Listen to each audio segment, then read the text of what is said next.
with Eddie over the years. He says these two guys were the closest interviewers to Eddie in the decade prior to his death and were frequent visitors at the infamous 5150 studio in Eddie's backyard. It's arranged chronologically in Q&A format. Each will feature a lengthy introduction during which the authors will talk about Eddie's family, friends, and colleagues and offer other crucial background details not covered in the interviews. So that sounds like it's great, and it's coming out right on the anniversary of Eddie's passing, so October 5th, which I believe is one day off, but it's right around there. But wow, that's going to be something, huh, Dave? Yep, another book added to my pile of things to read this year. Of course. Now, we just got a new Circle Lockdown Sessions, number 13, Bad Case of Lovin' You, a cover of the Robert Palmer classic. And here's a clip.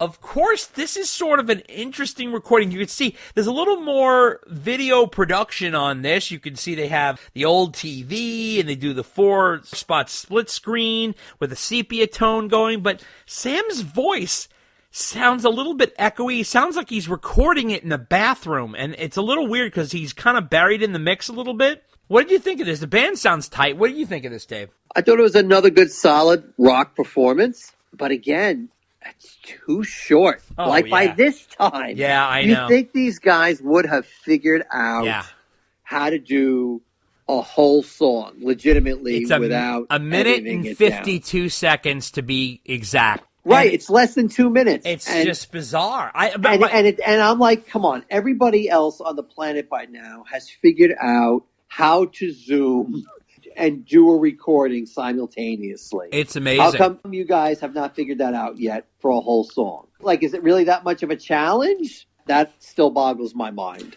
Still a decent cover. Yeah. Oh, definitely. They sound great. The interesting thing is, like, if you're getting everybody together, if everybody learns the song, if we're putting the whole rigmarole together, like, I don't understand. It's like another 2 minutes. Like, finish the fucking song. Like, I just don't understand. Like, you've already gone through all this trouble. Exactly. Right. Are they really so stuck to the Instagram idea that, like, it's got to be short or people will lose interest? You're already 2 minutes in. What's another 2 minutes? It's just bizarre.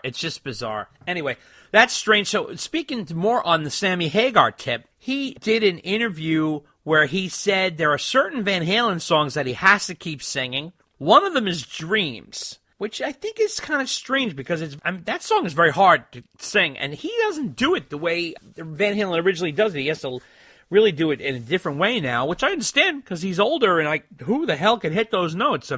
But he said it's the hardest of all the Sammy era Van Halen songs for him to play these days, but he could never leave it off the set list. He says, that is the highest song ever. I can't even sing it that way. Even back then, I had to cheat when we did it live, and now we tuned down a whole step. I do a slow version of it where we even changed the key in order to do it because it's such a great song. I love that song. He also said that Mick Jones, back in the day, was the one that kind of pushed him to write that song. He said, what about this little piano thing that Eddie's got? This is something Mick Jones said, who was one of the co-producers of 5150 back in 1986.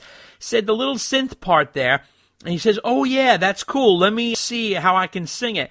And he started singing higher and higher and going. He says, wow, I can hit those notes. But he says, you get on stage, and he says, in front of 18,000 screaming people, he said, you're all fired up and you can pull it off. But now it's not an easy thing to do. Now, he also said another challenging tune is don't tell me what love can do. And he said recently that Jason Bonham challenged him for the Lockdown 2020 album. He said, let's do that song. So I lowered the key a little bit, but I hit the notes, and I feel pretty good about that. And he goes, hey, man, listen, getting old is fucked up. So he laughed, which is funny. That is another song where it is really, really high. But he thinks also the most important song he did with Van Halen is Right Now. He said it's really just an incredible song that still rings true today. He said it's amazing how that song is becoming timeless. It came from a timeless place. I had been reading a Zen philosophy book when we were recording for Unlawful Carnal Knowledge. That's an old Zen philosophy. Be here right now. Be in the now. So it being that meaningful and deep of a consciousness to begin with, where it came from, it does do well in the future. It goes right along with the times, and it'll always be a valid thing to say. He says, right now, more than any other song that they did, is the one that says it all. So that was interesting. And he did also say that before Eddie passed, he had a chance to share some of the music that ended up on Lockdown 2020 with him, and that Eddie in return shared some of Wolfie's music with him. So that's interesting that Ed had heard some of this stuff. I wonder how he felt about it. What do you think about that, Dave? Yeah, I'd be curious about that too. Yeah, so, interesting. I wonder about that. Yeah. So funny.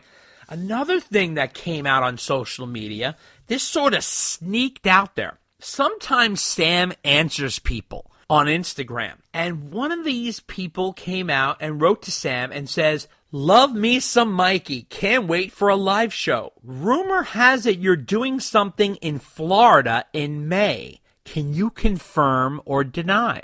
And it's so funny because Sam is a hit or miss type of dude.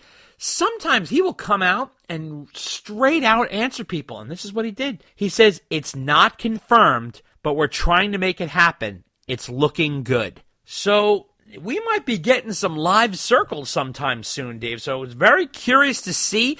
Sammy was also on Instagram getting his vaccination. He did it live on Instagram because Sammy is Sammy and he can't get enough of the spotlight. What'd you think of that?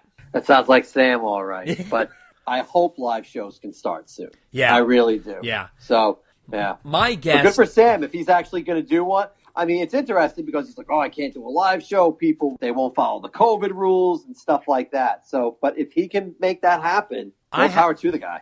I have an interesting thing. So I recently did a story for my job, and you actually read it. You saw I spoke to Rich Robinson of the Black Crowes, and the Black Crowes are scheduled to play Jones Beach on Long Island this summer in July. And he said that they haven't announced it yet, but like Live Nation is going to have like kind of a set of rules, I guess, if you come to the show. I'm assuming, I can't speak for them, but I'm assuming it's going to be like, number one, you got to be vaccinated. Number two, you got to wear a mask. Number three, you got to be socially distant. If those shows do go on, I guarantee you there's going to be like, you're going to be able to come in between this time and this time. They're going to layer people in. If they do shows, it's going to be a whole production. If you have vaccination, you're going to have to show proof of vaccination, almost like a driver's license. You're going to have a card or something that's going to have to prove that you're vaccinated. You're going to have to wear a mask. You're going to have to socially distance. And it's going to have to be outside, of course. So I'm curious to see how this all rolls out. I think as time goes on, I'm saying like come May, I think we're going to start knowing what's going to happen. And if it does happen, it'll most likely happen outdoors, and it'll most likely happen in a very controlled environment, and we shall see. We'll see what happens. But it should be interesting. Sam did say that he was talking with Kyle Meredith on the Consequence Podcast Network. He says that he will drop everything to go play an Eddie Van Halen tribute concert. He says, whoever wants to call me up and say, here's the date, I will be there. I don't care where I am. He says, I'll even cancel a show. Something Van Halen would never do. We used to go out sick. I used to go out not being able to sing. Eddie went out with a crutch. Al went out with a fucking neck brace. We wouldn't cancel shows, but I will cancel my show for a tribute to Eddie any day. And he says there's not a lot of word about a tribute show yet, but we got to get back to work first. They got to allow us to be in the same place because that's not going to be a socially distant event. Let me tell you that. He also talked about how he connected with Ed before COVID and that they were texting and conversing, and he would keep checking on him, and he would say, dude, I just got this tumor on the side of my neck. He said it was kind of dark and sad kind of stuff. And then Sam said, I'd like to come over and cook you spaghetti dinner. And he said that, they really reconnected and that, things were going in a good direction at that point. But unfortunately, Eddie passed. But they did reconnect, and that's something I think he feels a little bit at peace with. So what do you think about that? Yeah, I think he was grateful that Ed didn't die and they were still angry and pissed at each other. I mean, Sam had always said that for years, right? That he just wanted to rekindle the friendship and music was secondary. And he got to accomplish that. Yeah. Which has got to be a great feeling. Absolutely. Sammy also put his stamp of approval on a new cover of Dreams. Arena, the synth rock band, put out a cover featuring Ice Nine Kills guitarist. Sammy said that Arena's cover of Dreams could be my favorite cover anyone has done of any of my songs, and I'll give it 5 stars and call it a must-hear, which is incredible endorsement. Joey Arena from the band Arena said, if I could find the soundtrack to my childhood, no song would compete with Dreams. I recall hearing it for the first time on the radio in 1993, but never got the name. And at the end of the Power Rangers movie in 1995, the song popped up and brought me full circle. So he did a cover of it, and he says, I have experienced some great achievements as a musician, but this personally surpasses all of that. I cannot thank Sammy and his team enough for making this dream come true. When I hear Dreams, it brings me to a younger, more free and imaginative self. What more could we really want from nostalgia? So, if you're interested in this, here's a clip of Arena's cover of Van Halen's Dreams. Black and white, pictures in an empty room. Love starts falling down. Better change your tune. Yeah, reach for the golden rings. Reach for the sky. Baby, just spread your wings. We'll get higher and higher, straight up we'll climb. We'll get higher and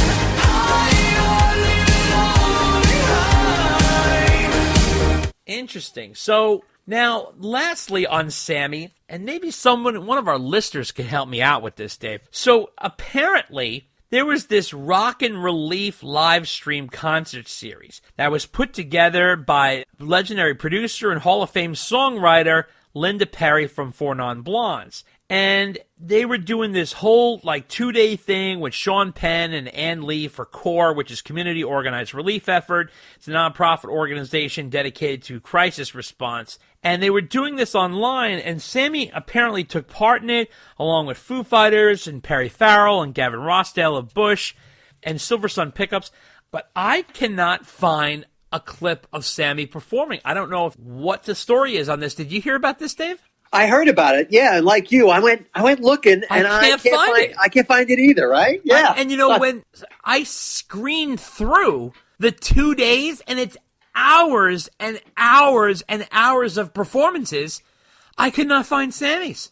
I don't know if anybody knows about it or hear about it, but Sammy took part in that, and that took place in the early part of March, and I don't know what song he did or if he just said hello or what the story is, but I did not see that. But I just want to let everybody know that that's out there. Maybe you guys can help us out with that. I'm not really sure. Also wanted to tell you about another tribute to Ed, or a double tribute to Ed, I should say, from Steel Panther. Pays tribute to Van Halen with the cover of Beautiful Girls in DOA. 2 cuts off Van Halen 2 from 1979. So what they did was, as a tribute to Ed and his passing, they did these covers. Now, we all know who leads Steel Panther, right? And we all know who that is, right? It's Michael Starr. Well, who is Michael Starr? Well, everybody knows that it's Ralph Sands. Is that how you say his name, Dave? Sands? I'm really not sure, to be honest with you. Yeah. Michael Starr, that's sort of a rock star name that he uses in Steel Panther, but it's Ralph Sands, I think it's called. And remember they used to call him David Lee Ralph? Do you remember that when he used to be in the Atomic Punks? He used to lead the Atomic Punks. These guys are unbelievable. Here's a clip of them doing Beautiful Girls. She was seaside, sitting just smoking and drinking on ringside.